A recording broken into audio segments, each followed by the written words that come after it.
to speak. There shall be no personal attacks against the members of this body, county staff, individuals, or organizations. The chair has the authority to enforce this policy. Failure to adhere to these rules may result in forfeiture of the remaining speaking time.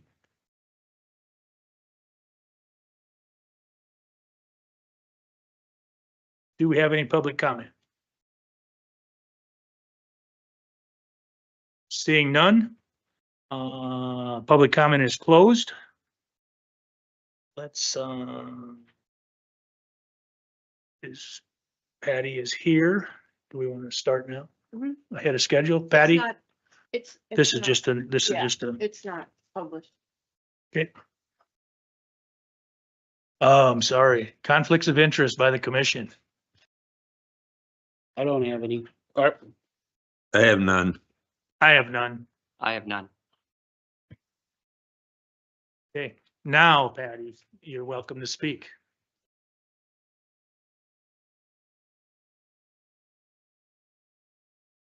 Is it? It is now. Thank you.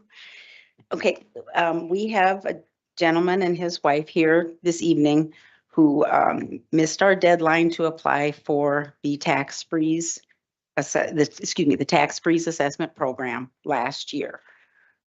So Gary, I don't know if you want to say anything. I can't. Come on up. Can you, Okay, never mind. Is this, We can move that microphone down just because people won't be able to see it otherwise. So. That's fine. I got a tax thing from the treasurer's office. Taxes due for over 2,000. And I've had tax relief for the last several years. And I was really surprised. So I went to the treasurer's office and they said I didn't send in my renewal last year, April 1st. So I went home and I found it in my miscellaneous box instead of where it should have been. So I didn't get it in on time. So I guess just last year was a bad year. We spent most of the time in the emergency room and clinic and chiropractor, and so I guess I just put in the wrong file. And that's what happened.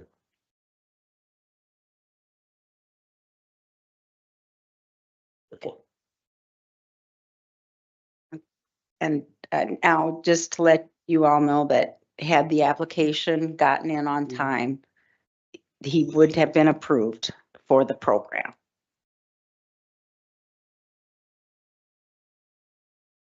Not yet. Did it in early, right?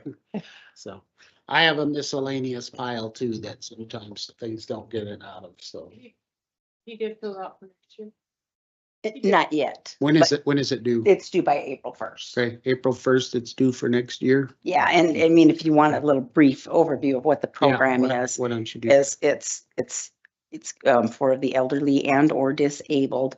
And if they qualify, they have to apply every year. If they qualify every year, then the assessed value keeps up with the market, but then what they're taxed on is adjusted based upon the year they would have turned 65 or become disabled.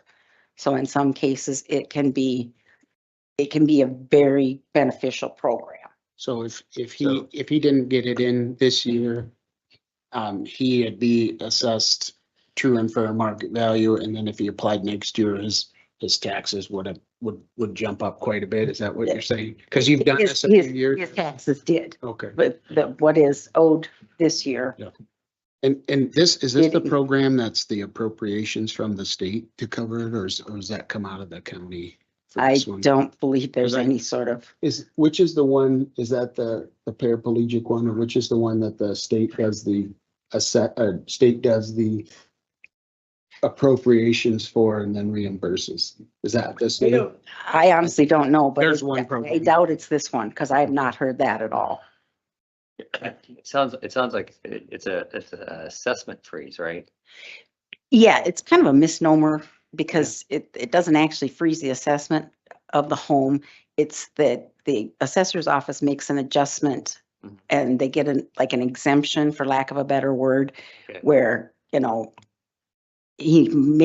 somebody else would be taxed on, say, 50,000, but then they get an exemption of 25,000, so they only get taxed on 25,000, Okay. to put it. So can I ask, Senator, did I misunderstand or did I understand correctly? You've been on this program since 2000? Or your taxes are 2000 now? I've been on the relief for about at least 10 years. Yeah. So how much was your taxes before with the relief? With or without? With the relief? With the relief, they were $248 last year. And without their 2,000. Correct. Mr. Chair, I'm certainly not perfect and I can understand a mistake and I guess I'd make a motion to, what would we call this, An Yeah. abatement. and abate Mr. Peterson's taxes. Make sure you get it in before April 1st now. All right. Oh, yeah. All right. We like seeing you, but I'm a little torn on it. Yeah. Yeah, because we have to stick to the law. That is the law. Is the one thing is, But that is kind of also our role up here, when we need to make that right bend, I Yeah. think. So I'll second. Okay, I've got a motion by Dan and I got a second by Ryan to abate Mr. Pearson's property tax for 2025. no, well, it'd be roughly, just my rudimentary math, roughly $1,800, roughly 17 something. I think, say by this.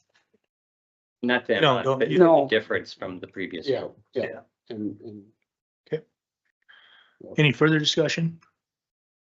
no, I just think this is a circumstance and he came in and told us the situation and you hear it wasn't intentional and it's our ability to make it right and good luck to you. So Okay, all in favor, aye? Aye. Opposed? Opposed, nay? I'm gonna say aye. 4-1. What did you say? I said aye. Oh. You're supposed to go aye or nay. It makes I- a difference. I Makes it did. easier to I understand. did No, you say didn't. aye. Yes, I did. Opposed, nay, right? And I said aye. I guess I didn't hear that. I thought you said nay, but, well, then it's unanimous. 5-0. It's unanimous, 5-0 to abate. Oh, I thought you said you were. I said aye. I thought I heard. He was just dilatory. Gotcha. I'm sorry. you got it, sir. So You're good to go.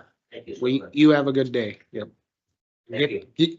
Get that in this week. Get it in Yeah, early. get You it in can, this Patty, week just- because it'll just be April 1st before So I know. everybody knows it has to be due by April, but it can be turned in sooner than that, correct? Yes. Yeah, the filing period, I say, is Yeah. between February 1st and April 1st. Okay, Thank you. Thank you, Patty. thanks, Patty. Paul, Office of Emergency Management. We're gonna discuss the cell phone change. Yep. I had a couple other, can I talk about some of the other stuff that I had in there? You got the floor. Like a little briefing here, quickly. I know I've been hearing you guys talk about being able to, we gotta start looking how to save money and do different things, so. A lot of this has to do with all this here, but with our local emergency operation, planning thing with the state, our LEMPG. They pay half of our salary back each year, so like last year, in your notes, we were able to get about $70,959 back to the county, which goes back into what they call unanticipated revenue, which also helps offset kind of our budgets, if you will. Last year with LEPC, we got a grant for $1,300. This year it went up to $2,300, so we're gonna see a little bit more money coming back that way. Our LEMPG should be around $75,000 this year for our salaries because with the rate of increase of salaries per the CPE or whatever the heck you call it, just state gave us a little bit more money on that matter. That don't come until the third quarter, and then the last of it will come at the very end. But we've also applied for some grants to update our hazardous mitigation plan, our hazardous materials plan. One is $12,000, the other one is $7,000. So we're really happy to see that we're able to obtain some grant money that's not gonna cost the county anything, but yet maybe some of our time just to go sit in a meeting, because our sitting in a meeting count as hours. So we're happy about that. So I just kind of wanted to report that we're looking at ways to doing things. I've got one more thing at the end to talk about saving money, but the big thing that we want to talk about tonight is the cell phones. I have talked to everybody in the county that has county cell phones, data plans, things of that nature. Right now, our Verizon bill is running the county about $1,700 a month. And that's all the departments. I've been talking with T-Mobile. I've talked to a few other places, and one of the big things that we've been finding out working last year, we got T-Mobile came in, gave us 3 phones and 2 hotspots to take down the Riverboat Days. We gave them to the Riverboat Days committee to run around with during that activity. They had no problems with cell cover or the Verizon and the other folks on and off spotty kind of stuff. They used the hotspot in there where they collect the monies with their Venmo and stuff, never failed once, from what I was told. So we're looking at that. I talked to Brown County, the emergency manager up there. They switched everything over to T-Mobile because it's just that much better. Clay County, talked to them. Most of all their stuff is being switched over. Coverage is awesome. And the nice thing with T-Mobile is if you've got a hotspot and you're not using it, you can turn it off and no longer get billed that month for it. So we're looking at our hotspots. We're going to cost us like $5 a month. If we're not using it, it's 0. If we go over, it ups. If the one would get over 400 millibars or millibytes of memory or usage, it would roll over because it's a combining plan. If we would go over, it goes up to the next dollar rate for a plan, and then the next bill cycle, it comes back down. So we're looking at saving right around, I don't have an exact figure, but all of our devices we have, other than 2, have to be upgraded. Everything else is 5G or better, so they'll send SIM cards that all we have to do is install. They will send somebody down here to help us get everything up and running. Like all the cell phones that our employees have, they get all new cell phones free, as long as we say we do it before April 1st. So that's why I'm here tonight, to try to get this ball rolling if we can. But I think we're gonna see a savings of almost $1,000. I told Dan maybe 700-800, but I think more I think about it, because if we can turn things off and not use them, and they're sitting there, and when we do need them, they create it. They call it a control panel on the website. You can go on and turn this stuff on and off. So if you turn it off, it's off in 30 seconds. You want it back on, it's back on in 30 seconds. And we'll have access to that. Also then gives us access to be able to turn, if you have an employee that loses their phone, we can shut their phone off until we find it or replace it, where now it's somebody can use it until we can get a hold of somebody. They have a staff in Sioux Falls that comes down and works on our stuff and fixes the stuff. Our Verizon person right now is in North Carolina, and it's all done by email. They won't call you. If it's not email capable, they won't work with you. We're having an issue right now, so I'm really happy that I'm here tonight talking, and I might just tell them we don't have to worry about it anymore. But I was gonna bring the data plan with us, or to show everybody stuff, but the problem is though that not everybody's phone number is public. So that's why I didn't bring it here. So it wouldn't be, not saying that we want to hide anything, but that's the idea. So you've tested it down on Riverboat Days. Usually their signal saturation causes problems.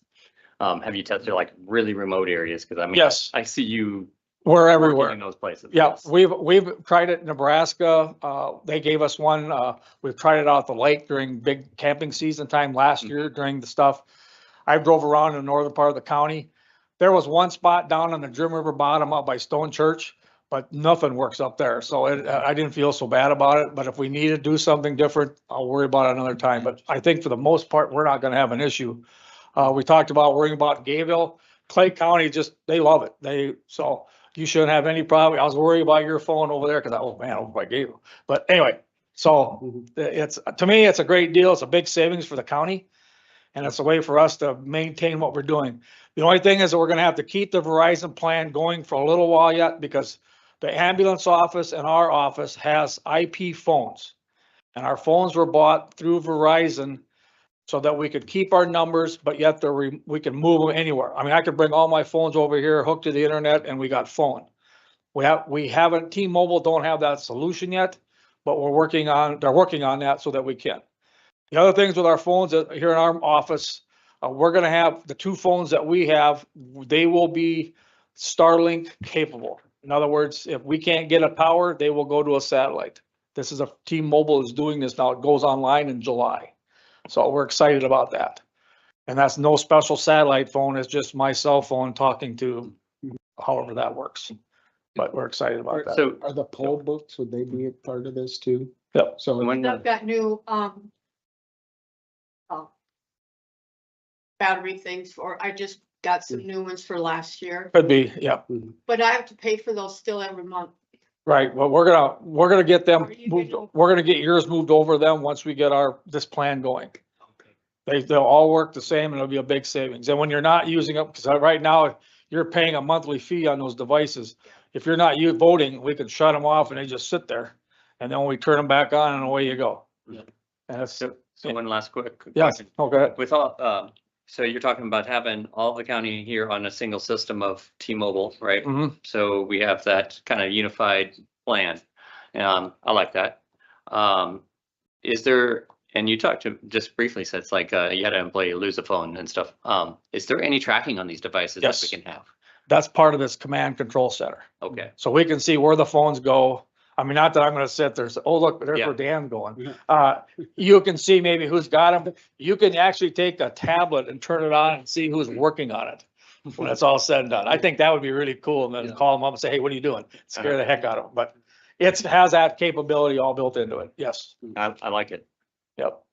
And I really appreciate, that I think everybody realized this is a county with what's going on is we gotta tighten up, financially. And this is exactly the type of program I'm glad we have department heads looking into, how can we save our taxpayer dollars? And it doesn't seem like a lot, but $1,000 a month, that adds up on just this one thing. And let's keep looking for more things to do it. And great idea. Thank you, Paul, for doing that. So, I guess, I don't think we need a motion.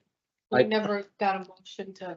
Okay. I just want to make sure, when I first was coming, when I talked to John, it was originally just me, our office and the highway department. Yeah. Well, then I thought, well, what if the others if they're willing? So I called everybody that has a phone or some system on the Verizon bill and they says, let's go for it. Yeah. The only thing is gonna be the IP phones until we can get a solution for that. And we're working on that, but right now they'll just have to. is there any option, while we're talking phones, even, I know the state is going to what, is it those Microsoft phones? I mean, even they're changing the landline phones now into something else. Have we looked into anything like that? No, like the phones that I have in the Yeah. office, we got 2 carrying Yeah. cases that have 2 phones in each. Mhm. That will work off of a hotspot, but they were designed to go like if you guys, this government center lost their phones, we could bring it in there and you'd still have a phone capability because we could add a number to it and Okay. have them call that. We can do that during any disaster. Okay. But that was a grant that we got to do that through Homeland Security because you never know. But right now I don't have anything on that, Yeah. on that horizon yet with that. Tyler, do you think we need a motion for that? Okay, we're good. Okay, so cool. Thank you very much. And I'll keep you in the loop how things are going. The next thing I have is that we've been working for about a year now to try to get things that we have storm spotters and we're with the severe weather coming up. We were just awarded, Yankton County has been awarded in recognition to be a storm-ready community. And not just Yankton, it's everything in the county. So I think that's a pretty big accomplishment. There's not a lot of storm-ready communities around, but we are now one. So we're pretty happy about that. So that there'll be a big announcement. We'll probably get a hold of you guys, but Northwestern Weather Service wants to come down and do an official presentation, but they're not going to do it until after the training they do for the severe weather awareness training that's coming up. Ours is April 9th at Fire Station 2. If anybody wants to go. The next thing is the IPAWS system. It's the Integrated Public Alert and Warning System. Many of you probably woke up early at 2:00 in the morning the other day with a Amber Alert on your phone. Yep. We now have that capability to send out, so if Preston has something, or we have a tornado coming in, we can send, logging in, put a geo fence up, and sending that message out. We felt it was very important with the lake area because not everybody hears the sirens. We don't have sirens everywhere, but if we can get this to go out, now granted, you might have to turn on that activation in your cell phone, and we're gonna do a big campaign on that once we're officially online. But the thing is that you would be able to get weather alerts. We're not gonna send it out that the Riverboat Days Parade starts tomorrow, or Lesterville's having a beer fest, something like that, but it's gotta be something, and there's guidelines. But granted, we have a fee for this that we have to pay each year, but it's something with working with everybody in the county. We can road closures. If it's a devastating thing, we can set it out. So we're really happy we got that. And then the last thing that I got is, talk about money savings, is that the other day I was walking down one of our hallways and we have automatic switches. So when you walk in the hallway, the light turns on. Well, why don't we have that in the rest of the building? So I'm working with Troy, and we are gonna be looking at every light that we can in the offices. Other than, I shouldn't say it, but when in my office, I have to leave the switch, because if I fall asleep, I don't want the light to go on. I'm kidding.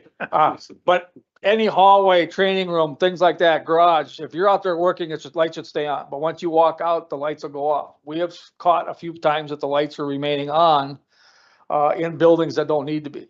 So not that the LED lights are costing us a lot of money, but it's another means to save. So there'll be a little additional cost, whatever a double dimmer switch type or a photo cell type switch is gonna cost, but I think that'd be a way to save some money also for us down there, because it happens. And I've got 5 places that have lights on them that been caught every once in a while with the light being on, overnight training or something got left on, and that's just shut them off. So other than that, questions?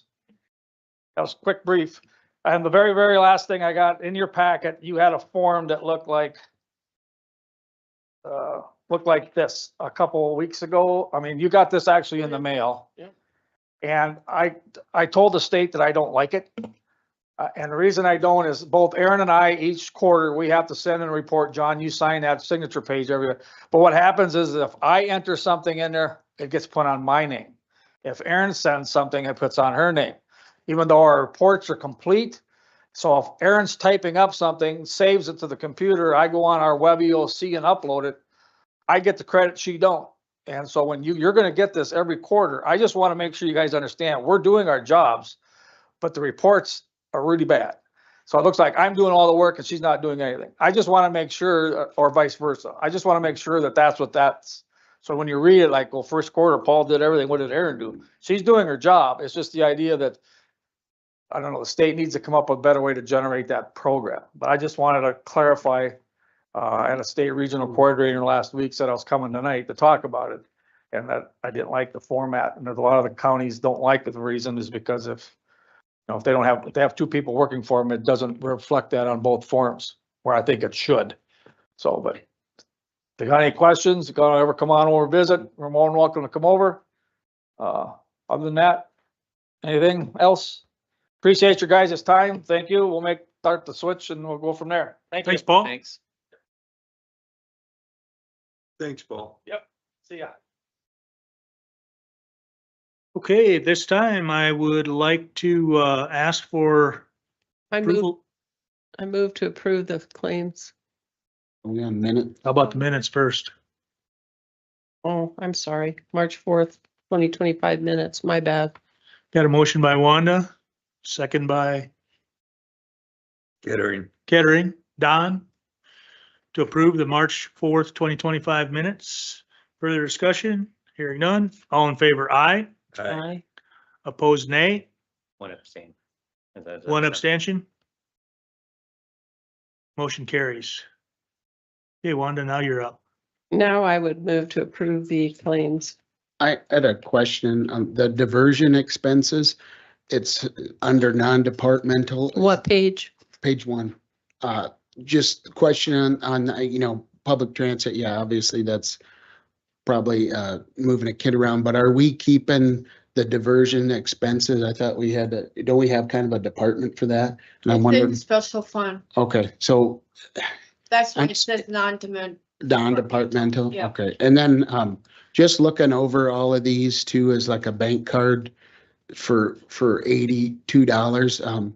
I would What start like page? seeing page 1. I'm on page 1. I would like to start seeing receipts or some justification for this and, not that it's not warranted, but just how it appears to us. We don't know what those are. And I guess we have the ability, the receipts are scanned in. I don't think they necessarily have to be included in the packet, but emailed to the commission, I think would be a positive thing. So Yeah, that's all I have. I to agree say. with you. It's a transparency issue. It's like, yeah. Yeah. Expenses are being hit behind a payment. And it's our kind of our software system where we can't really break it down like that, but just, yeah, like Ryan said, transparency. It would definitely be nice. Yeah, so I guess I'd like the receipts included from here on out, so. You want to see what that's gonna take to scan them in and email to the commissioners? Yeah, that's a lot of extra work. Yeah. I don't know, I don't feel like that's the greatest solution either. I don't know. Mm. It's just, it'd be nice to be able to have some way of, being able to say what that money on the bank card was spent on. Yeah, from what I heard, I think. However we accomplish it would be good. I think the receipts are already being scanned in, but maybe even on something like that, it could be a justification. It's like, okay, we spent, $500 on these types of things. And I just think what we're doing in all of these departments, we're asking to tighten up a little bit. And I think that could be done here too, so. Well, I don't think you need scans for like utilities. Your Utilities are- microphone's not on. Yeah, I would say probably the credit card receipts would be the primary ones we'd like to see, because right now they just come out as bank card and nothing specific on those. Whereas, Are the receipts even turned in?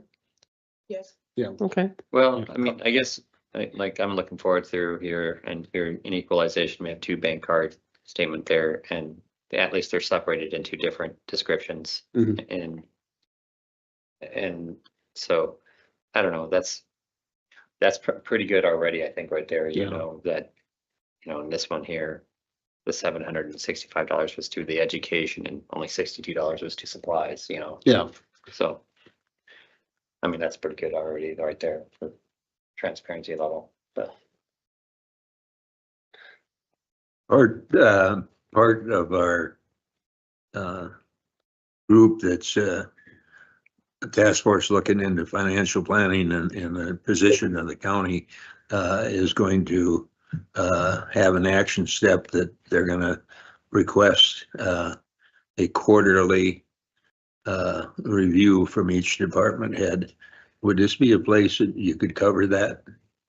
I think that, Any charge over I think that might be, $10? I think we talked about this before, that quarter review was going to include some level of how are you doing with budget and with respect to your budget. So I think that kind of, on a quarterly basis would, good to know, yeah, I guess. Say again. So I think when we originally talked about these quarterly reviews, we did talk about one of the topics for every department head was, how are you doing with respect to your budget? And so I think that falls under that, something that they should review.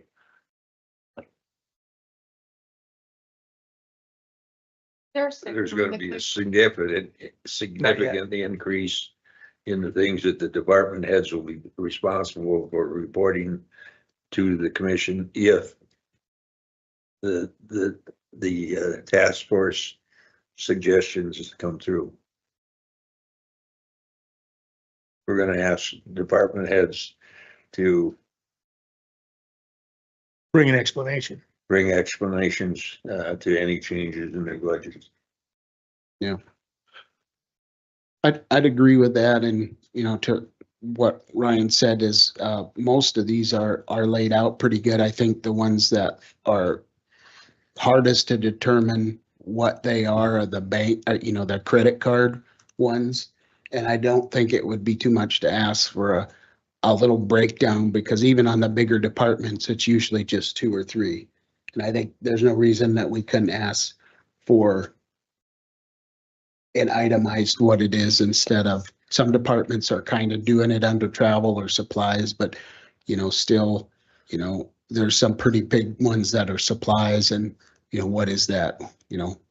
We don't know by seeing this. So, I'd second the motion to approve the claims, but I would like to see with the bank cards moving forward, explanations or receipts or something along those lines. So, okay.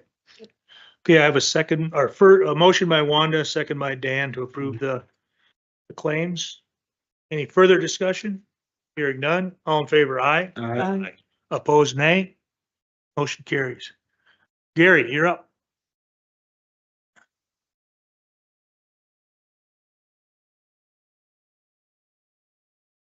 Good evening. We have one plat tonight, plat of Cadets addition in the west half of the southwest quarter of section 3, township 95 north, range 56 west of the 5th principal meridian, Yankton County, South Dakota.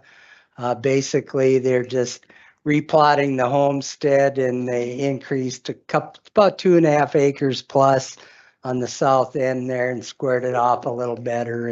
And so it's actually more compliant than it was in the past.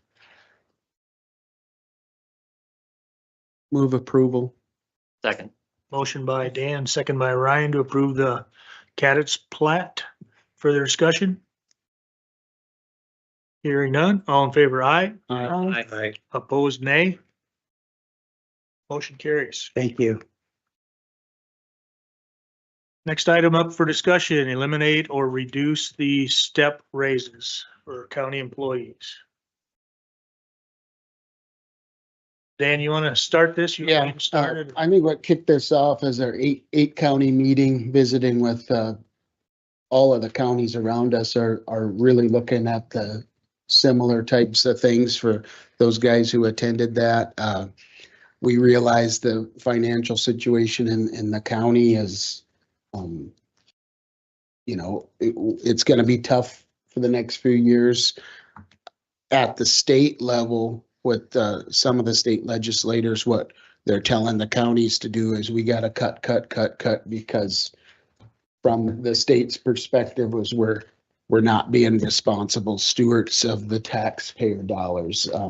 Just looking through, I think this is something we could analyze. Don and I had looked through some of the salaries from last year into this year, and it does appear that there are some departments that across the board are doing 2 steps for every employee.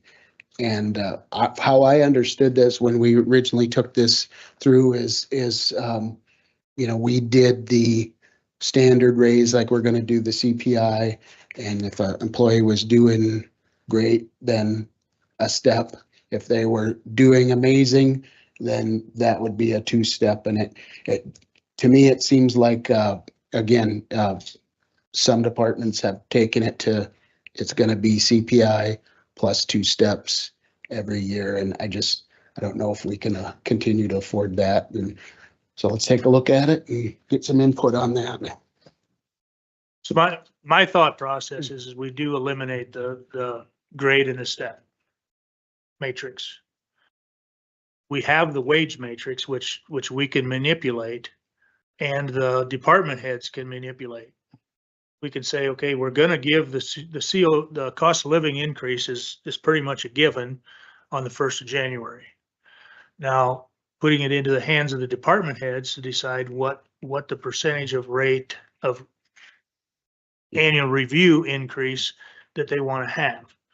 I mean, the current matrix is an automatic grade increase is 7.5%. An automatic step is 2%, plus the cost of living increase.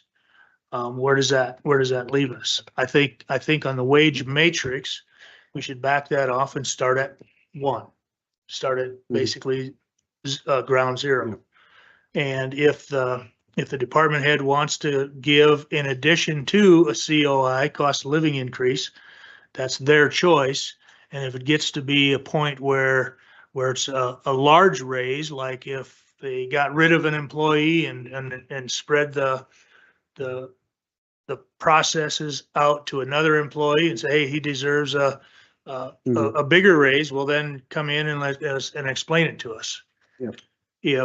If the employee is doing a standard type job, okay, then it's up to the department head to say, this is where I want to increase the salary on there. Yeah. The cost of living increase is automatic, but I don't feel that every employee should automatically get a step or 2 steps increase in their pay.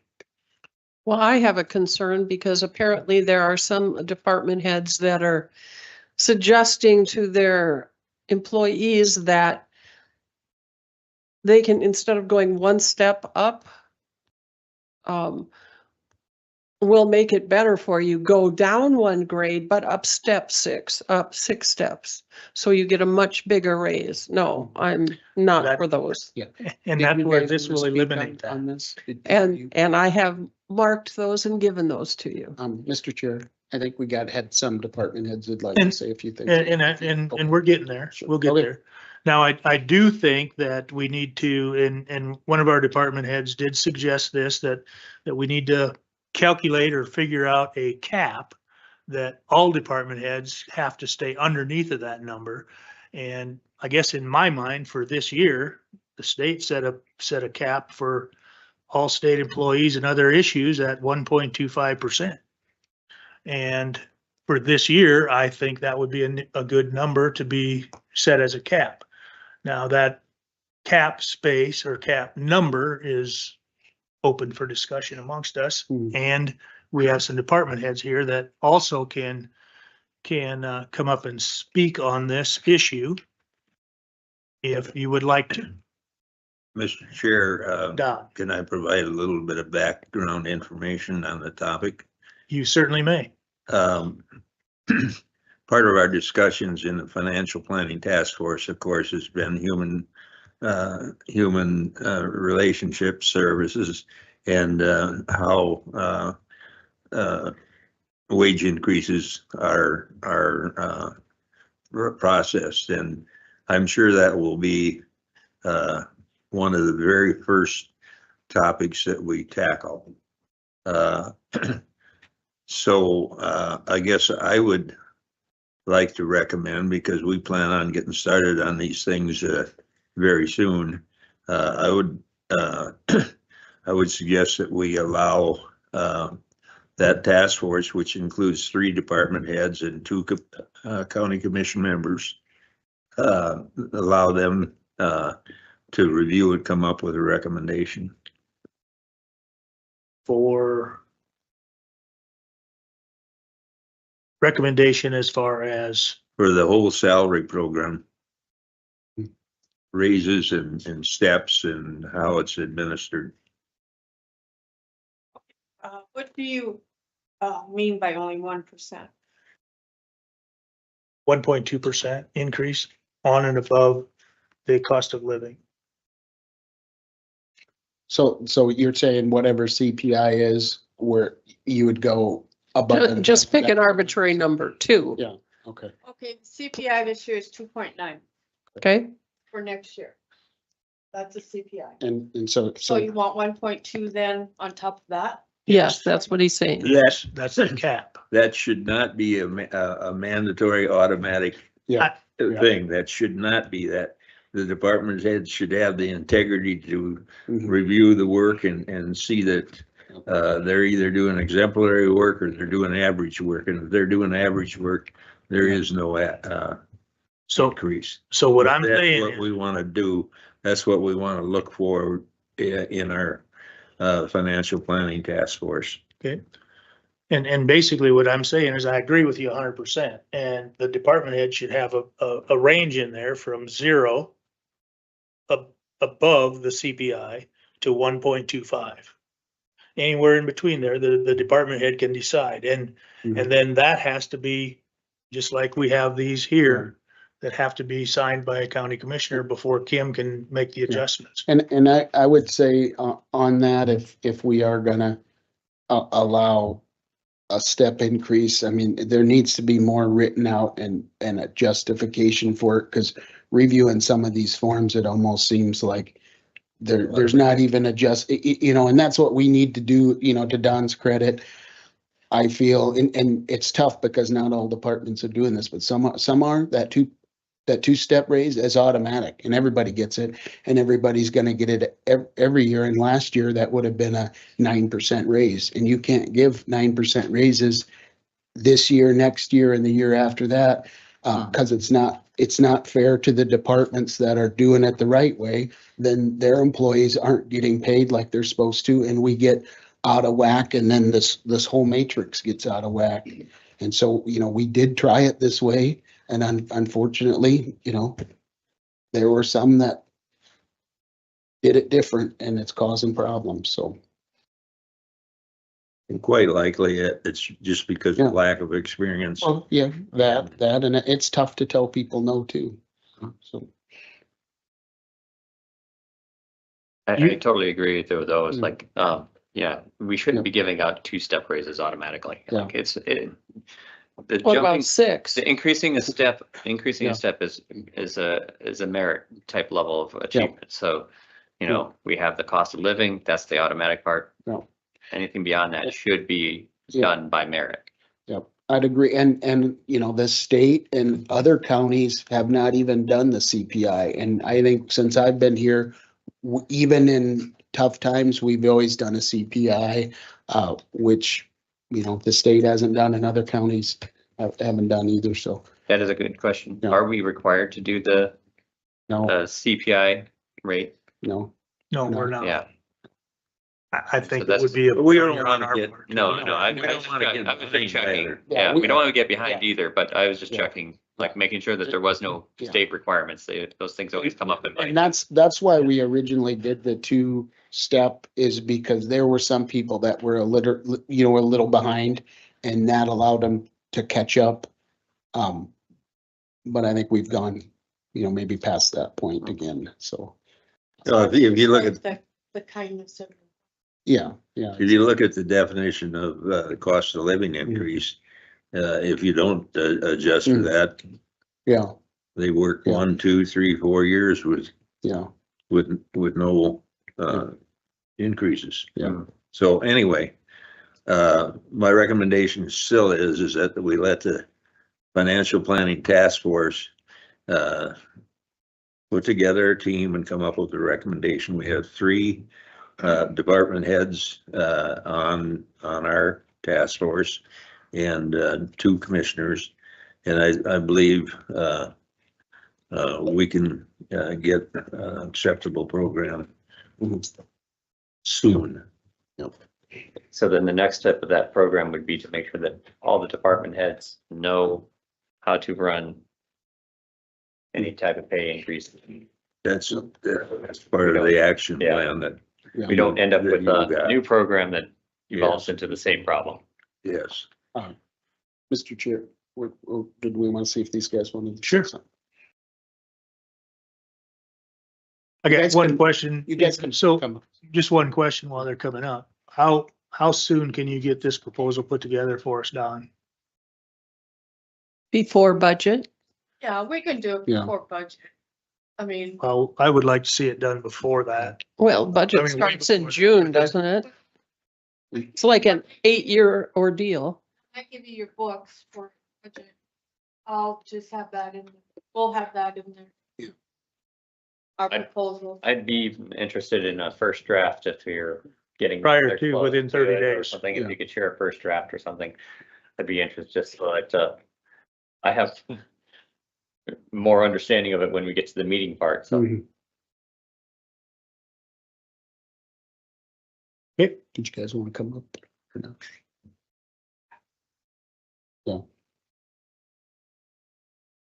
I would, Welcome. hey, thanks, everybody. I would like to just ask that we could add the treasurer, Patty, to the task force. I think she has a lot to add as far as, status of our finances. And then as far as the step raises, you articulate a lot of the issues, changing grades and stuff like that. And in fairness to any department heads that were given 2 steps, they were told they could do that. And if you're saying that's no more, it's easy to understand.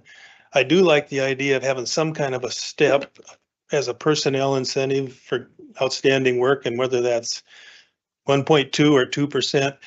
And then, set that cap so that we know nobody's going over 2%. I think that would accomplish what you're trying to achieve. Mhm. And also give us the uniformity we need as department heads to make sure we're all working with the same deck of cards. Mhm. Thank you. Thanks, Brian. And along those lines with what Brian said, maybe something that could be temporary until we get this worked out with Don is just, reduce it down to the department heads can do a maximum of one step, until we, cause this could take a few months to do, and every meeting we got a pile of those coming in. And I would also say, instead of, from what I understand now, it's an annual review based on the date of hire, which I think creates a lot of confusion. I would think it would be better if we do it on an annual thing. So this is done, December, you're doing your review and the new year starts out, because we're getting some of these in where a person hasn't even been here a whole year and they're already getting 2 steps and they've been here like 8 months. And that, Well, they should have to be a year, at least a Well- year, because it's not fair for me to be hired on the 27th of December and then I get a raise on the Well, 31st. That's ridiculous. Exactly. So instead of Good for me, though. Well, instead of that happening, I don't see on the that. anniversary date, I think less confusion would be on an annual rotation. And then that would also be, yeah, I'm saying, so they could, instead of, like you said, instead of on the anniversary date when they were hired, Right. it would be Every year. on the year. And that would actually allow maybe the departments to say, hey, this week, everybody's review is due, instead of, oh, well, you're, think of the sheriff's office with all his employees. Okay, yours is due this week, yours is due this week, yours is not for 2 months. What a mess where you could just Isn't take. that an auditor challenge? Well, I think it's a department head challenge, and I imagine it would be challenging for her to track every single employee and what day they Keep were. all those thoughts in mind Yeah. and our task force. I do like your idea. I do like Yeah. your idea of just making a single annual review at one time a year. Yes. And, in your case, oh, I've only been here for a month. Well, guess what? You're probably not going to get a step raise or an extra raise. Well, I should be. Definitely not step raises. And it's but- not because you aren't yeah. doing anything. It's just But- because you haven't been but- here long enough to really. We're seeing that though, as Because people those things haven't need been to here a be year. justified by and accomplishment, not by. That should not happen. You DEI. have to be here a year before you get, on your anniversary date, it is- before you get a review. It's happening, so. Well, that should not happen. So would I don't- that work as, Exactly. sorry? So there should be no one getting a review raise and I think. other than on their anniversary date. I think what we can agree is a uniform process for all departments would be very helpful, because it's going a different way. Would you guys be agreeable to temporarily, until Don's task force goes, we go from 2-step to a department head can have 1-step maximum? And I think we also, with that, would need a written justification, because on some of those forms, it's just a go to a step. I think a write-up saying, I recommend this person goes up a step, and this is the reasoning for my decision, I think would be good. Well, the chairman has Mm. some pieces of paper. I don't know what they're really called. Yeah. But the pieces of paper, and we have a gentleman who is having an annual review. He was hired in August of 2024. He's having an annual review now and wants a 6-step raise, which is ridiculous. He's barely been here 6 months. That's in this pile? Yes, it he's is. And only it's been here 6 circled in orange. But we- Because I did it. We shouldn't, let's not dime anybody out, but I think. No. Well, I'm not. That I'm just is a saying. problem, and this is why. we I'm have just to- saying it's a problem and it needs to be addressed because that is wrong. Would that be acceptable for you? A department head with justification could still do a 1-step? And then instead of, Or I- I thought we were getting rid of steps. well, that Oh, might. temporarily, that sorry. might come with what Don does, but until that's done, And then especially the bigger departments, I think that would be a time you could do a stand down and do all employee evaluations instead of on their anniversary of their date hire. That, to me, that doesn't make But- sense why you. Yeah, do it. there's a lot of ways we can get Yeah. this sorted out. I Mr. think Chair. we should leave But that I up think, to, Mr. We're- Kettering, you have the floor. but I do agree. I think we're kind I of. have Don Kettering has the floor. I would make a motion that we change our program temporarily to a one-step raise. May I just For the interject for a remainder of moment, this year. please? Pardon? You put us in a bit of predicament. Just hang on because we have a motion and we'll have discussion and Oh. get a second, okay? He was motioning in the midst of discussion.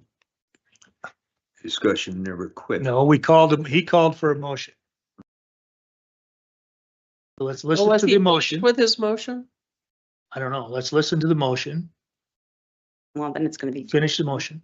I did. I No, moved that That's your motion is we just. we the go to a single one-step one-step increase limit, one-step until increase. we Okay, get I will our second that. plan Okay, established. we have, I will second that motion. okay, I have a motion, I have a motion and a second. Mr. For. State's Attorney has a Before we comment. vote, can we move into executive session? For legal? Okay, can we get a, Or at the can I end. have the public, or, Yeah. Can I have a comment by- Before you vote okay, for legal. Okay.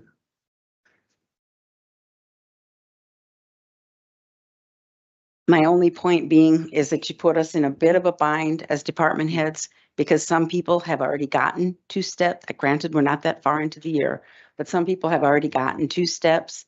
And then we would be faced with, having to explain to the rest of our people why they are not now eligible because this was changed. How do they get 2 steps? Are they Be- wonderful workers or? Absolutely. I wouldn't trade one of them.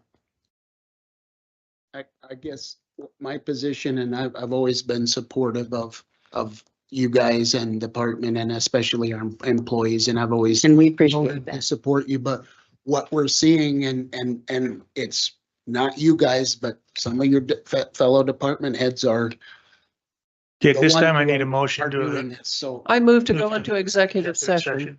wait, are we We have gonna do a- executive session now or? That's what Yes. he said before we Second. vote. So I have a motion. Can I get a second? Second. I have a motion and a second. Motion by Wanda, second by Ryan to move into executive session, and this will be a short one. Oh, vote.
Motion carries. I move we withdraw my motion.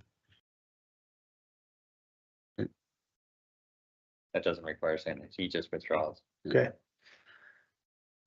Okay, Do we vote on that? No. Were we gonna He's just require withdrawing the motion. justification on it, or?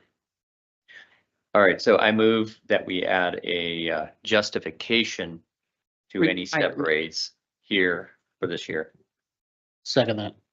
got a motion by Ryan, second by Dan to add to the salary increases as a justification clause to any increases for throughout the rest of this year.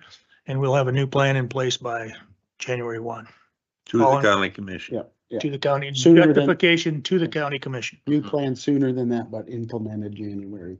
Yep. Yep, thank you. Okay, any further discussion? I have a motion by Ryan, second by Dan. All in favor, aye. Aye. Aye. Opposed, nay. Motion carries.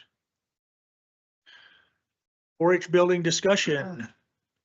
Who was Okay. Ryan or Wanda? Which one? I'll take the lead here. Okay, so this has been an ongoing discussion. As I think we know the history, there was an idea to bring the contact center into the 4-H building. That has caused some tension. I can understand why it is after I've gotten to really talk to the contact center and visit with a lot of different people. My kids being in 4-H, I'm like, I can see it as a parent too, that I would be concerned about that. And you hate to say that, but it is true. It's just the truth. I think actually the fact of putting those two together actually compromises the missions of both organizations. It makes the contact center possibly, with children present, unable to serve some people. And it makes it with contact center present, 4-H unable to serve some people. So we have to try to keep our service to a maximum, I think.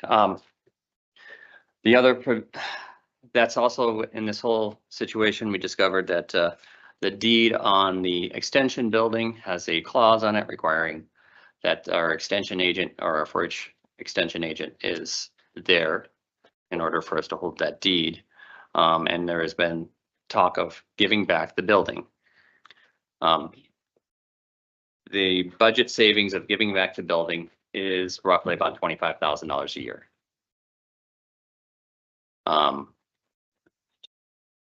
Most of our extension budget is in personnel. We're actually going to be under budget because it was still budgeted for 2 people. And I don't think we have any intention of hiring a second person. Unfortunately, that decision also makes it more difficult for the extension office to be open all the time. When one person has to go, the office has to close. I think you also had concerns about, and I think this is more than just extension. This is in multiple departments especially when we have people working remotely, working out in the field, that they are actually on the job and not just taking advantage. The presentation by Paul was really good. I think, if we have those people, we should make a requirement that they have a county issued phone. Allows us to track and keep up and keep tabs on them. Just in that case while they're doing county work. So at least for this year, I think we don't give back the building immediately. We are still within budget. We're going to be under budget with the extension. There's also in that 25,000 places to save even there. We way overspend on data services and things like that. And there's ways to save money in that budget. My first recommendation is to just maintain the status quo and work on saving budget and working with the 4-H leaders to possibly have 4-H leaders and extension to have a second person there that's not on the county's expense.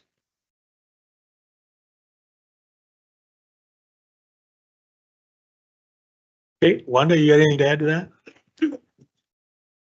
Well, I can understand the hesitation of the 4-H leaders not wanting to share their building with the contact center. I think there could probably be figured out some better usage for the building because there's an awful lot of building that seems to me to be wasted the majority of the time. I also understand that the 4-H folks would prefer not to have their meetings downstairs in the basement. I get that. It's not ideal. There's no real easy answer to this. However, we are in the midst already of a budget year, so I don't know how much money we would save at this juncture, giving the building back. I think we should work a little longer on trying to figure out the best utilization of that building, and if the 4-H officials, bureaucracy, whatever they want to be called, can work with us, that'd be great. If they decide they don't want to work with us, I mean, it's technically their building reverting back to them, but it would save the county a little money, and I get that, but we have a lot of children who do 4-H, and it is convenient for the 4-H supervisor, if you will, to have a building that's close to the 4-H grounds when they do their fall or late summer projects, because it is very convenient versus being here and traveling over there. I get that. Yeah, and I think one thing we have to recognize is that for the 4-H extension is, yes, it's here in the city, but this is an organization that is, truly county-wide. It is really more predominant outside of Yankton than it is inside. And so when we think about our whole of a county, this is part of that. So that is my first recommendation, that we work harder at reducing the costs on the building and working with the 4-H leaders to find a second person that does not incur costs on the county. And we also still work on seeing if they're, and keeping it open for other compatible uses with what the county needs. It doesn't work with the contact center, but we could maybe possibly find other uses that we need. There is a few offices in there that would be available, and as it is, in this case, our building still, if we rented out an office to something, that would be going into our income. So I do have a question then at this point, as far as for the conservation part or of this whole program.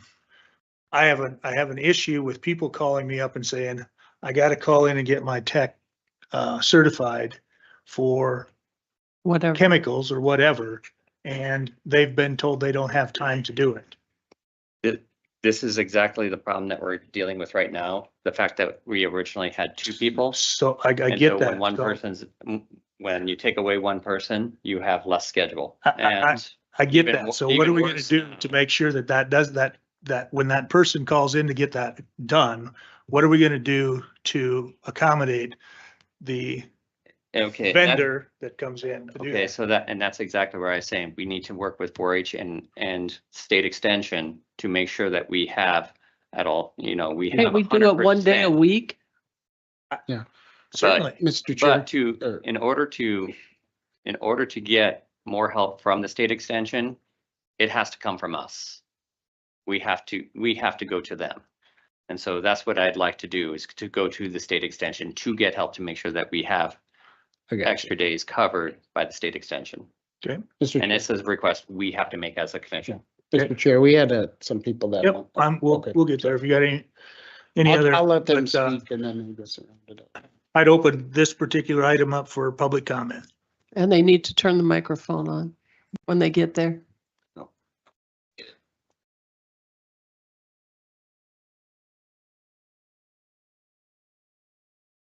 Randy Frank, just a quick, fast comment on what you're saying. If you look, maybe, I don't know it all, but this is what I'm just gonna put out there. When you hired Katie as a 4-H advisor, taking care of them applicator licenses is not her job. She is not a state employee. That is extension. It is not Katie's job to do that. So she is taking care of the 4-H program. So she closes the door when she has to take care of the 4-H program. The applicator license is not a 4-H, Yankton County 4-H problem. So that's all I got more to say, but that's all I'm gonna say on it. Thank you. Thanks, Randy. Anybody else?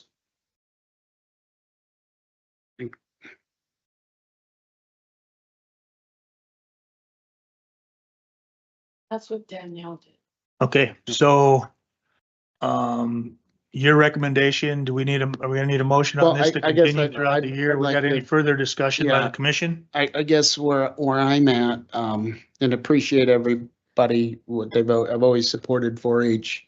I have family members who, I think it's a great program. You know, my chief concern is that, you know, we now have, you know, one county employee in a building detached all by themselves all day long.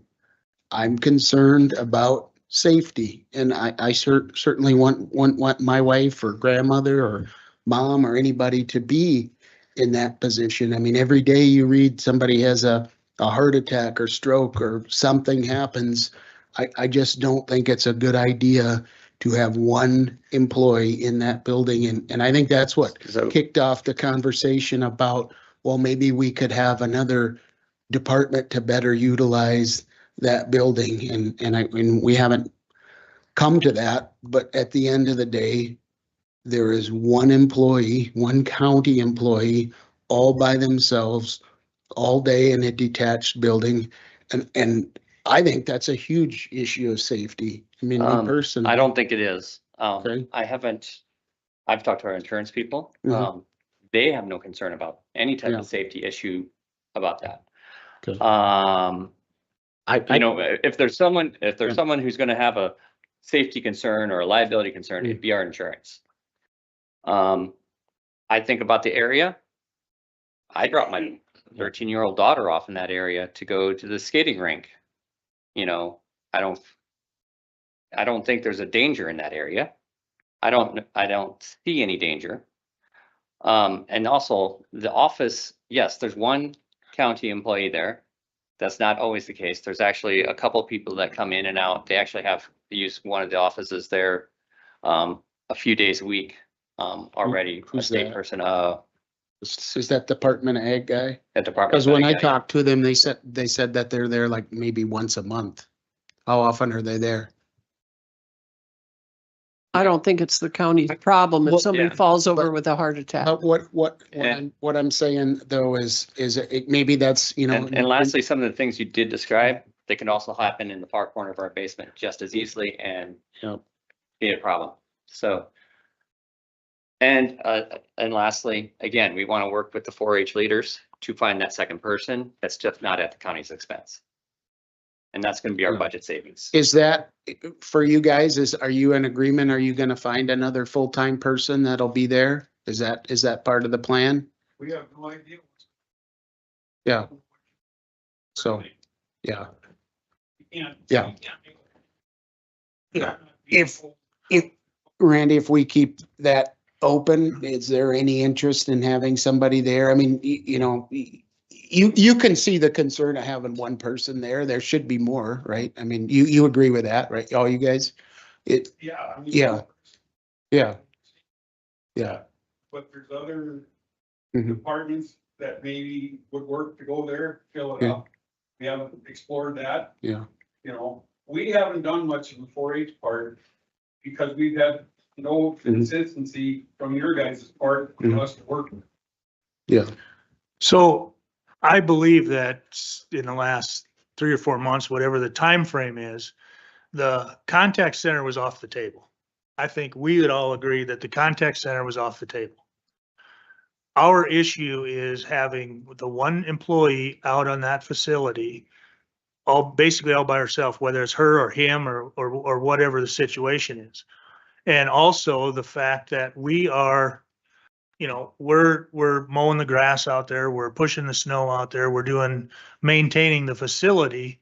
And as a county, we're not, I don't mean to say it this way, but as a county and other taxpayers in the county are not benefiting anything by having that building, the access to that building. Now, I'm 100% supportive of 4-H. I was in 4-H when I was a kid. My kids were in 4-H, and one of them was actually in 4-H here in Yankton. I don't want to eliminate 4-H. I don't want to do anything like that. And it's just the expense of having that building and us not being able to utilize it for anything else. And we really don't have any other departments that can move out there and utilize it. I think every one of us would be glad to just give the building back. Now we'll work through the end of the year, but it would be best, I think, for the county and as a whole to give the building back to you. We'll donate $40,000, whatever the magic number is, to the 4-H board so that you can maintain the building and keep an employee or whatever out there. It's not our responsibility to have an employee for 4-H. I mean, we're not mandated by that. We've got enough mandates from the state of South Dakota, from the legislature, that we have to deal with. But we're not saying we're not going to help or support 4-H. We just need to have a better solution to eliminate some of the expenses for that facility if we cannot utilize it.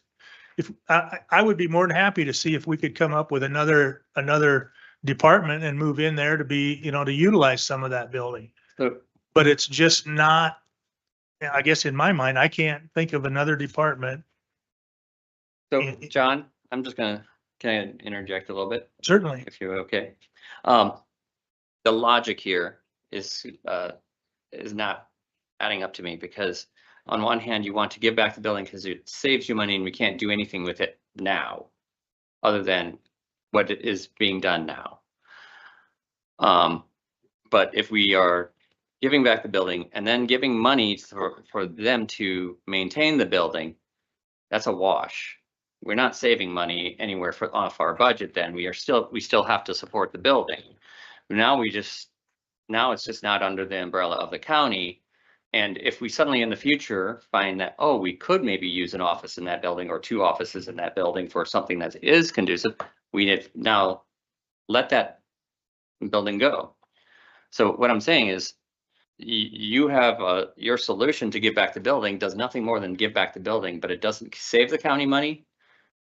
And it doesn't give the county any type of advantage. And there is a risk in that, what we do as a county with all of our buildings, insurance wise, maintenance wise, they're not going to be able to replicate because they're only maintaining a smaller plant, one small plant. We get at least a little bit of umbrella of work. So that's going to be my, counter a little bit to your idea. It's not only the $40,000 for the donation to the 4-H board. It's insurance on the employee. It's insurance on the building, because I don't know where you got the $25,000 number, because I got the floor. Okay. I was told at the very beginning with this whole project that our expenses was over $40,000 in maintenance and everything else that goes on there, correct? Now, all of a sudden, we hear the number of $25,000. I went through the budget for this year and I looked at the line items that would be directly associated with the building. Now, you brought in employee insurance and all these other things. Well, that's employee insurance. That's our employee. So are you talking about eliminating the employee, or are you talking about eliminating the building? That employee, if we're going to keep that employee, we could have an office spot in our building. We can utilize, if the 4-H board wants to agree with us, we can still send Katie out there to do 4-H functions.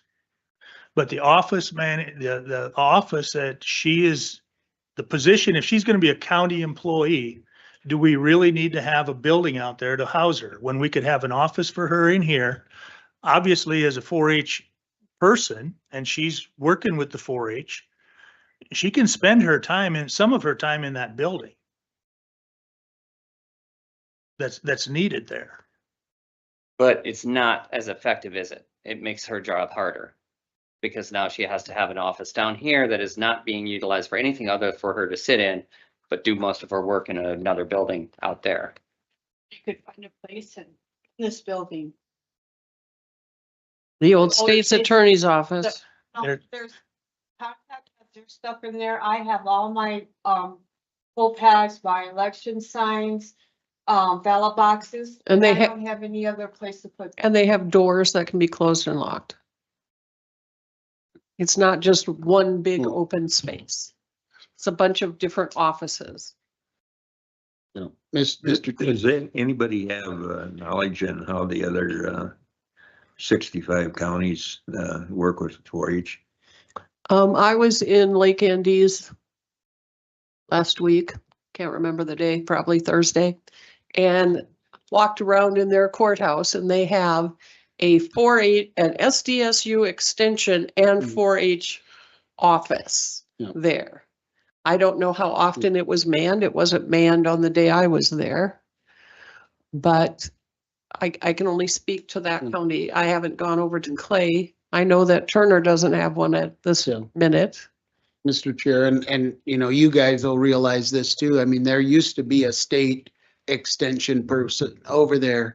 And we used to have 3 people there and that individuals, I know some of you were here, came right up here and the state eliminated that position. He came in and said, we're taking this, is Laura Hollenbeck, we're taking this person and there's nothing you at the county can do about it. Oh, but if you ever run into the position, you need more manpower, we promise you, we'll send somebody. Well, now that guy's not there anymore and that promise never got kept. And so we're kind of in the same position that you guys are, as we feel the state keeps pulling support away from us. Well, we And it's Dan, not to- fair. we can't do anything. Asked for help yet, and Yeah. we. Let's have do to, that. as a Let's commission, do- ask, and Let's, that's what I want next to do. meeting, let's Let's have it. ask for it. We can approve it tonight, right? No, Let's- we can't approve anything because it says discussion. Oh, Let's Yeah. go. We can't vote on anything, but I think if you want to reach out to those people, yes. Let's- we'll you can reach reach out. out. I don't Let's- think we need let's to do- vote on let's do that. then. Yeah, Yeah. And then talk about it next time. Okay, let's put this thing to bed till January 1 of next year. And in the meantime, we now have 9 months to come up with a solution that is going to work best for the county 8th. and for the 8 months. Okay. I think though the reality is, just so you guys were, I don't think we're gonna refill the extension position. Is that the consensus? we're not, I think that's the Yep. consensus that we've Yeah. often Well, talked and then about. just We're gonna refill to the let those second guys- position, the deputy position in the Pardon extension. me? We're not, We have 2 positions in that Yeah, there's office. a 4-H and then there's an And the deputy, extension. yeah. And then, so just so to give these, to be fair to these guys, we don't feel there's gonna be that's gonna get filled. Yeah, Just so, okay. yeah, and that's We're where, all on I the same like I said, I page. was like, I want to reach out to the state. I want to Mm. work with the 4-H leaders to Okay. find a person that can help and assist Katie and make sure that the office has full functionality without Okay. adding expense to the county. How do you guys, how are hours kept now? Because I have heard some people. Right, And I know the situation currently, but when that's in the future, how do we know? Because I have had some feedback that, right They don't know now, what the right hours now, are. the office is effectively closed and Okay. anything has to be sent directly to the state extension, any communication. in the future though. Because is there until any hours? Katie comes back from maternity leave. Yeah. And and then when is it's she just, done with that?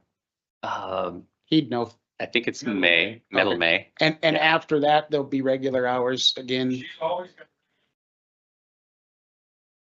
Okay. But her job requires a lot of nights, a lot of Yeah. weekends. I don't think there's any other county Yeah. position that she. Highway. Have overtime and so on, yes. Yeah. She's year round. She's gotta work many nights for leaders meeting Mm-hmm. programs on the weekends for kids. She does stuff Saturdays, Sundays. So her hours, yes, are 9 to 5, Hmm. but they're all, she puts in a lot more than 35 hours a week. Yeah. Mhm. You know, And like, Mhm. as we just heard tonight with Paul's, with that T-Mobile plan, I want to talk to Paul a lot more because that could be one of those places where we're gonna save money on that, in that department. Because we way overspend for data for our extension right now. And this could be a great solution to not only as alleviate concerns that she is really out there working and also save the county money. I think there's no doubt she's probably at school doing a program. It's just that Mhm. the people show up and they don't know that. Yep. And so if there's a way, again, transparency, maybe we could have a little more solid hours or hey, at this event, be back at 11:30 I or think we something can like work that. I that think out. We that'd be can work great. out something where Okay. at least if people come and visit the extension and it happens to be closed, that they know, oh, there's a reason, there's a conflict and she'll be back at a certain hour. Please, You please gotta come come up up here, to Mary. the, Come on, Mary. last time. does post signs on the door if she's leaving for a school activity that she's involved in. Just so that you know, right now, the state is taking calls on stuff. The state is communicating with both myself and Megan Cumming, the president of the Leaders Association. Currently, I go into the office every day and check the mail, check emails and stuff like that. Megan gets calls and I get calls and we get emails from our state person, Hillary, who is communicating things to us too. So it's not like things aren't happening with the extension office and we're staying on top of those things. And Katie does let people know. She always posts a note on the door if she's gone and when she'll be back. She lets us know ahead of time if she can, but sometimes, some things come up. That's all I have to say.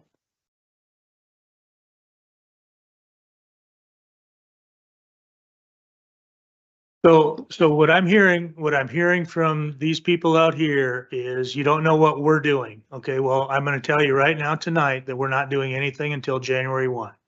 So you can be reassured that you can do whatever needs to be done. Ryan is gonna contact the state to try to get an extension person in that building. But stuff's gotta happen out there in that facility. And it's either us that needs to find something to do with it, or you guys need to find something to do with the extra space out there. Is that an agreeable comment?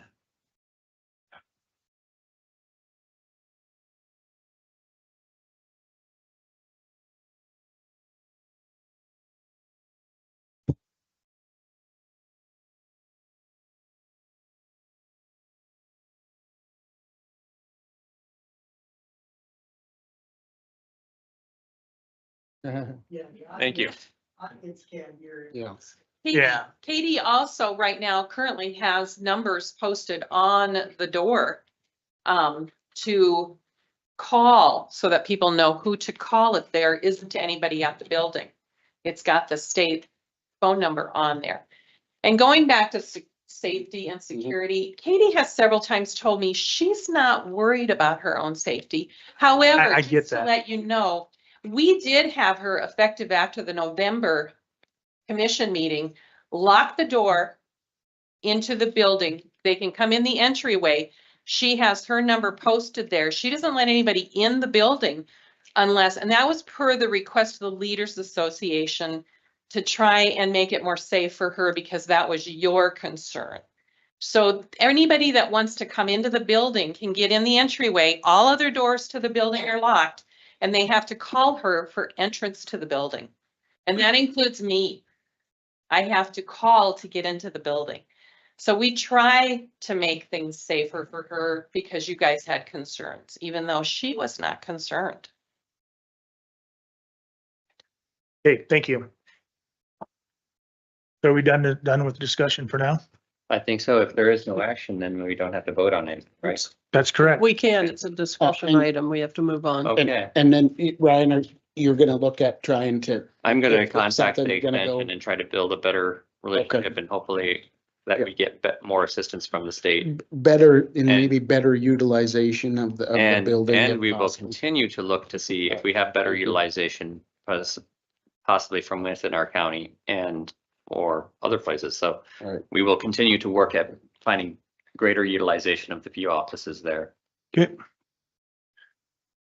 Financial Planning Task Force. Thanks for everyone coming.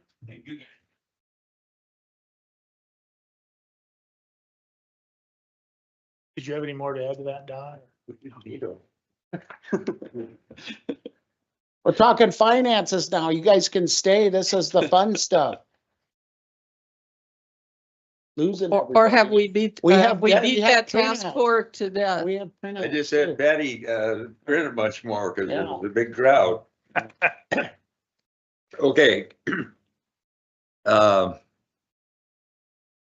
This project, a county financial review and action plan, for going forward, and, the county commission has not, reviewed and approved this action plan, as of, today, but, would expect it to be done in the next, couple, 3 weeks. But our goal is to complete a comprehensive review of the financial status of Yankton County and develop processes and procedures for future actions to promote best possible decisions for the county and its citizens.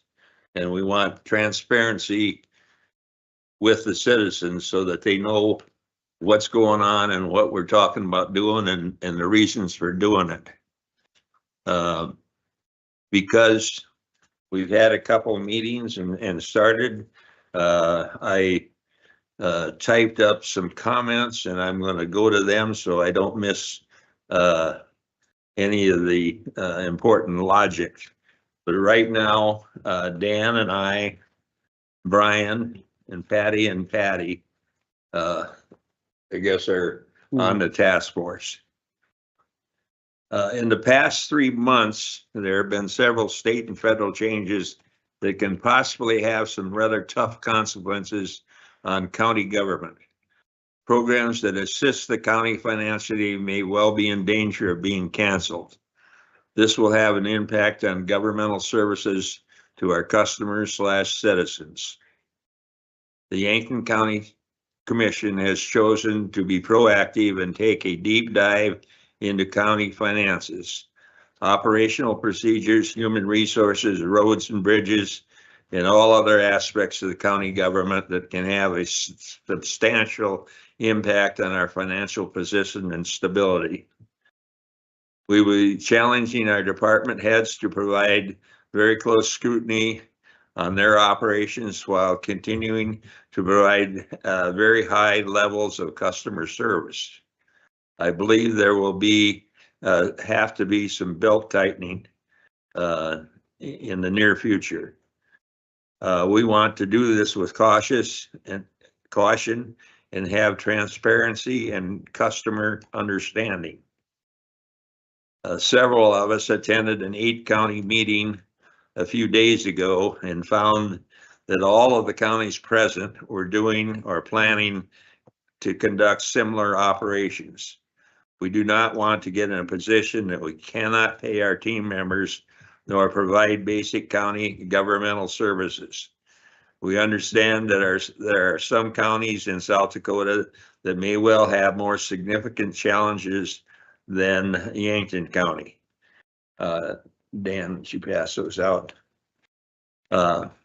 You guys all got a copy of it. I want to ensure our citizens that we are not broke nor on the verge of financial collapse. I am basing this comment on a document provided by our staff showing the rounded amounts of our cash and reserve funds in our general fund on 12/31/14 to 12/31/24. As you can see, The total of these two accounts remained fairly constant until the COVID years of 20 and 21 through 2023. It's important to understand that almost all of the cash and reserve funds are not usable for most county expenses. These funds are mandated for expenses like school and roads. Please note that the general fund ended 2024 at 5.7 million. And we believe that that fund needs to be kept above 3 million. Even at that level, we need to conserve capital for safe flow of funds and sound financial management. So what can we do to remain in this position? We need to develop a realistic action plan for sound financial management and customer understanding and support. And we talked for 45 minutes on wages, customer wages, or employee wages. We need to conduct department head meetings to review positions and discuss future reporting and management expectations. We need to conduct quarterly department head meetings to review their position and brainstorm with them for challenge resolutions. And then after we identify those, we need to implement plans to meet these challenging situations. And that's kind of what we've started with and where we're at. Any questions in the audience? Hearing none. No, I just agree with Don, and really none of this is surprising because with COVID, our tax, the amount of taxes we take in is relatively unchanged, but we've seen costs skyrocket. I mean, all somebody has to do is look at the grocery store, but it's even worse if you look at fog oil and gravel trucks and road graders. Those costs have gone. And speaking with our neighboring counties, everybody is feeling the pinch the same as we are. We had COVID dollars and we were forced to spend COVID dollars, and we did, and now we are. And we were good at it. Yeah, we were good at it. And then to Don. We had to be. Yeah, well, and mandated. those have to be spent by 2026. So they've come through the system, and now here we are. And I agree with Don, and I would challenge the public, and I would challenge our department heads and everybody, come to us with cost savings ideas. And I'd maybe we put something on the agenda for the next few weeks for, if the public's got an idea, come to us. And I say we look at ways to save costs, but then also ways to maybe generate some additional revenue. One thing I know we talked about in budget time was our search and rescue goes. It's really a regional search and rescue team. I know we talked with Ed Van Gerpen from Bon Home, and they said that they would be willing to support us because we do their search and rescue for them. Well, maybe now's the time we can ask.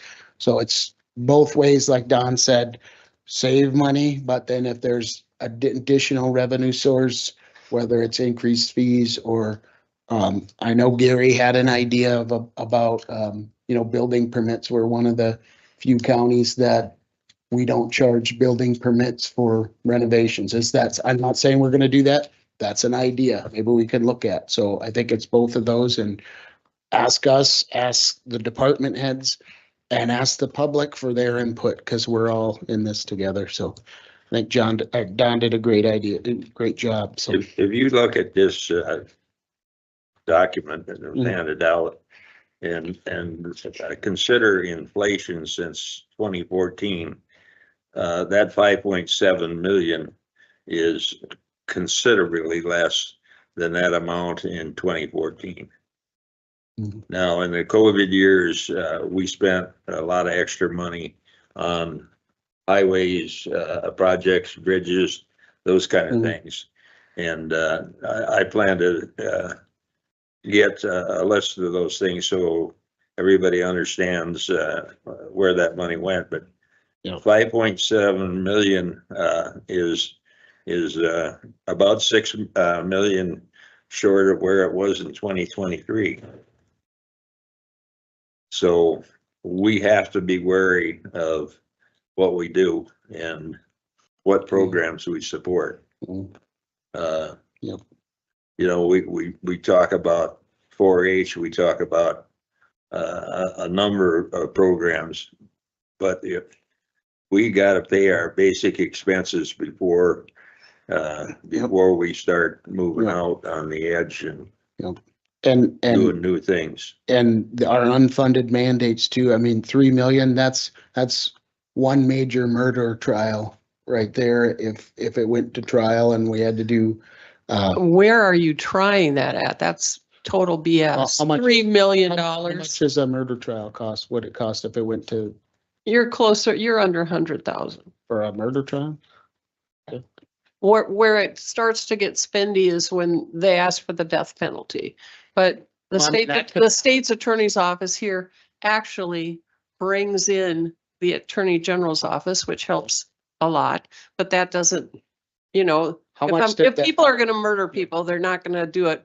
how It's much- usually not the people with fat wallets. how It's much usually the was people, Falkenberg trial, how much was that we did?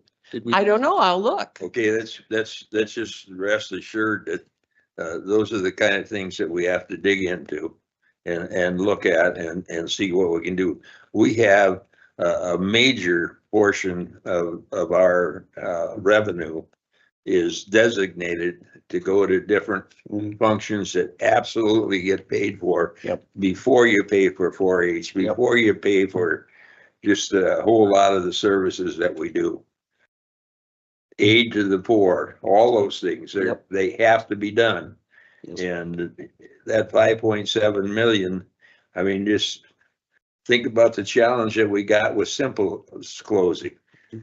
I mean, there's 300 people or 250 families that are, And a lot of sales tax. I don't think people have realized yet what Simple's payroll does for this, this community, yeah. but they're gonna.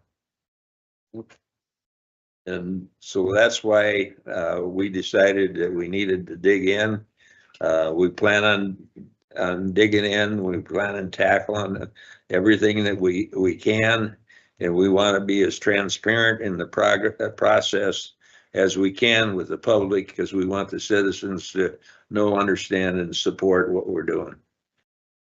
Yeah. That's all. Thanks, Don. Thanks, Don. Thanks for the input. Moving right along. I just, one other thing, take a look at the action plan. And if you have any suggestions for additions or deletions, give me a call and I'll get them on there, and then we'll get our next meeting scheduled relatively soon. Perfect. I would move to approve the February 2025 Auditor Treasurer's Report and pooled cash. Got a motion by Wanda, Second. second by Ryan to approve February 2025 Auditor Treasurer's Report and pooled cash. Any further discussion? Hearing none, all in favor, aye. Aye. Opposed, nay. I would move to approve the 2024 fourth quarter mental illness report. Got a motion by Wanda, second by Second. Ryan to approve the mental illness 2024 fourth quarter report. Further discussion? Hearing none, all in favor, aye. Aye. Opposed, nay. On abatement, Just the veterans. Move approval of the veteran abatement. Second. motion by Dan, second by Ryan to move to approve the abatement for the veteran. Further discussion? Hearing, If I want, I did talk to Michelle about this one, and this is another one of those cases where he got in an application late. But there is a state exception for veterans, that if it is, Isn't It's this the late. second one that we Yeah. had that have, that if it's that late. we exception still- comes to mind? Yeah, we still have to approve it. We Yep. are supposed to approve it, so. okay. All in favor, aye. Aye. Opposed, nay. Motion carries. ClearGive budget discussion, that's basically just for discussion. It's a software that is recommended by NACO to do your budget process for counties, cities, and municipalities to set up to do your budgeting process. It works directly with our software system. I think it's something we should look at, not at this particular moment, but it's, I did a WebEx kind of a thing on it, and it's very, visual, and also, it's very user friendly for the department heads to fill in their stuff. It calculates stuff out from, you can import our information out of our system back as far as you want to go. And Patty, do you have any ideas on this or Yeah, thoughts on I'm it? not really in favor of it. You're not? Okay. Lincoln County just purchased it. Well, I think I that just we, don't think it's. money. Uh, I think we can do what we need to do with a pen and a calculator. That's how a lot of counties do it, and a Got it. lot of counties. And it get into seems to trouble. work. Yeah, John, if you don't mind, if you forward me the information, I'll Yep. take a look at it myself. And Yep. I'll maybe meet with Patty and just, Actually, there's actually a ClearGive representative that lives in Yankton. Okay.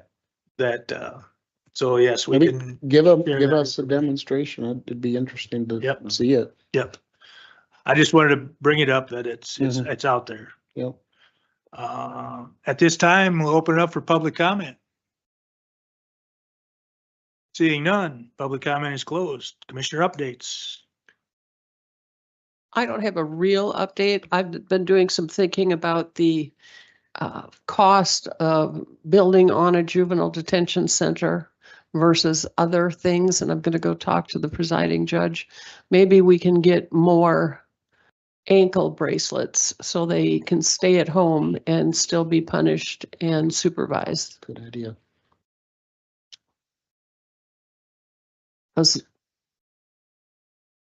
I don't know where we're going to get the money.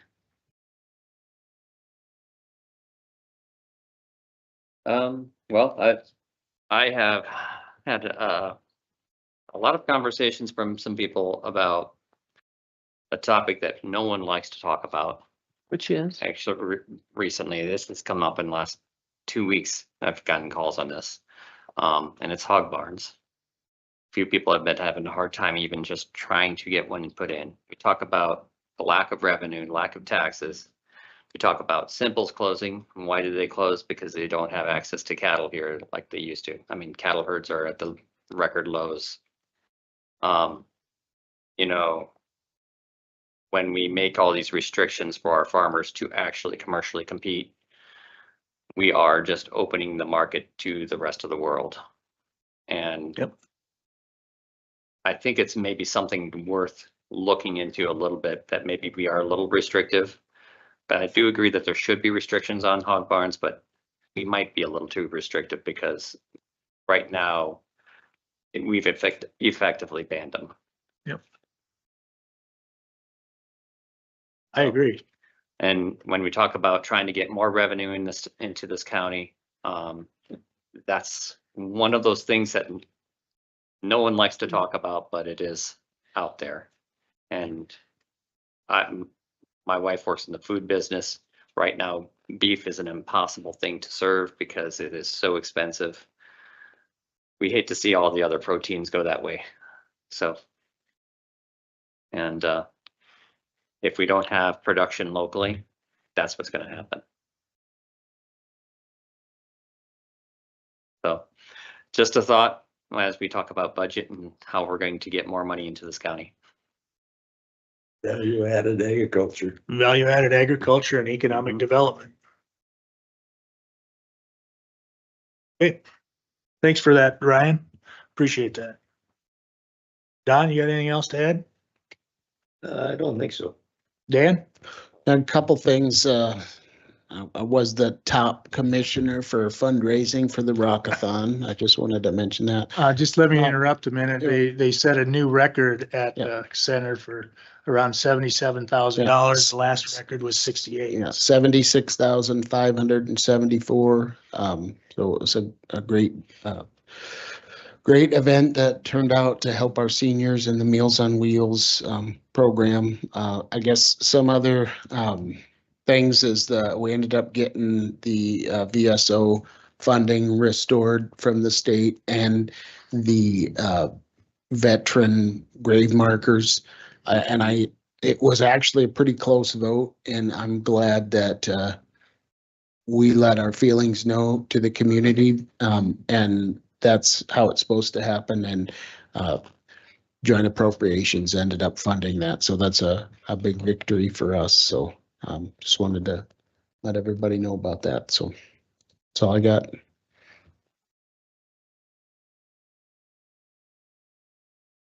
I have nothing to update on.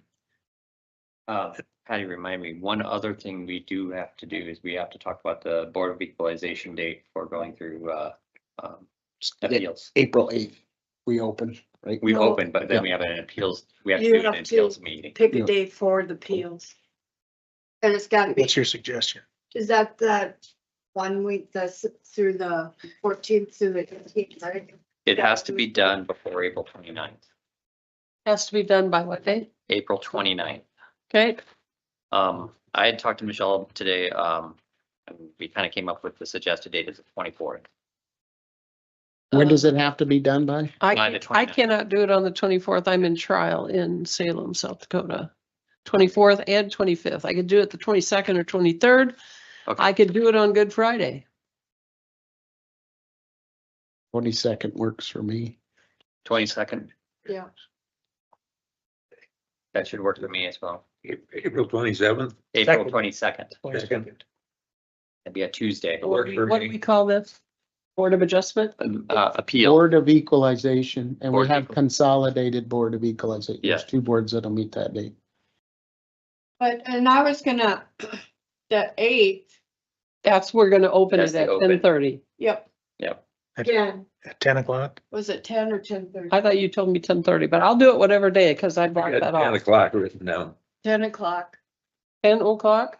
And I know, your guys' workshop is, The 9th.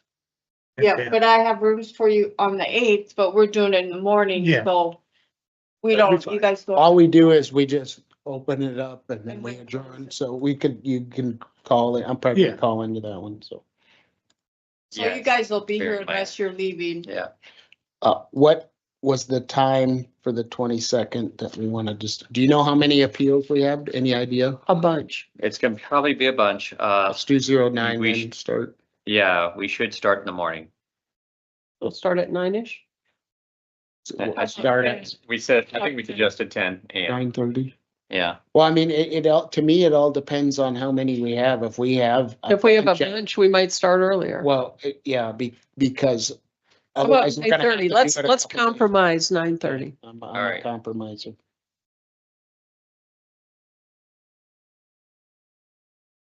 Is that a county commission day too? No, it's a No. Monday. It's Okay. Monday. Oh, yeah, oh, it is. So we're actually. gonna go all day and then all night. Yep, Bonus. yep. Let's add more things to the agenda. Is it, or is it, the 15th is the meeting? Because April 1st is a Yeah, Tuesday. 15th. I'm sorry. It's not a, Think, it's not a think meeting. about it this way. It's not the We're county. doing it all in one day and considering the whole month, your pay will go up to like $1.50 a day, an hour. Yeah. I want a 2-step, 3-grade increase. Need a motion to move into executive session. I move to go into an Second. executive session. Second, I have a motion by Wanda, second by Dan to go into executive session. All in favor, aye. aye. Opposed, nay. Motion carries.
I agree.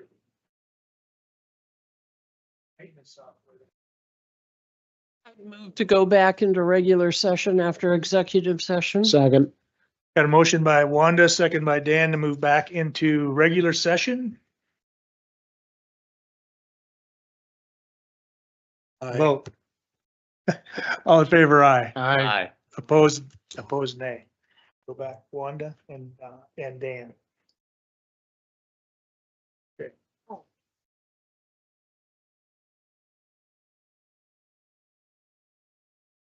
Following discussion in executive session, I make a motion to terminate a county employee.